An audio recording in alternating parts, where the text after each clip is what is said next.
Pangalang araw na namin dito sa Okinawa, mga kaludi. Yung asawa ko ay nag-rent ng sasakyan mula dun sa pinakang city ng Okinawa.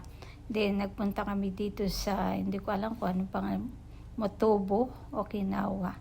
Maganda dito, mga kaludi. Then malapit kami sa dagat.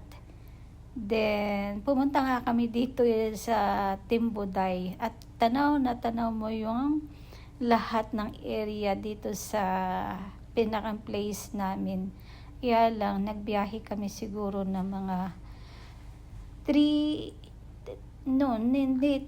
hours, siguro 2 hours lang mula dito sa aming place ng pinuntahan. Pero sulit naman, mga kalugdi. Tingnan mo naman kaganda yung lugar. Kung nature lover ka, talagang mapapawaw ka sa ganda ng view dito sa aming kinatatayuan.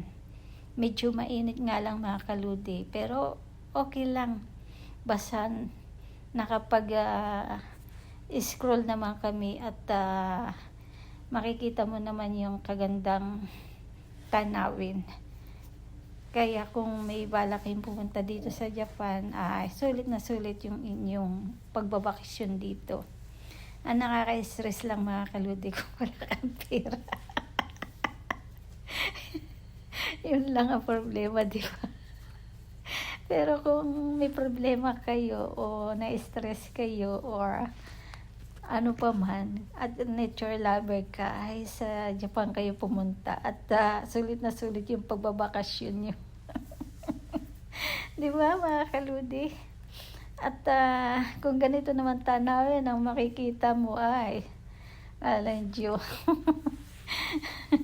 Sarap pagmasdan ang nasa paligid ng kalikasan. Lalo na pag nabiyahe kami. Talagang tahimik lang ako, pinagmamasdan ko yung dinadaanan ko, mga kaludi. Hindi ako nagsasalita. Basta tumitingin lang ako sa paligid.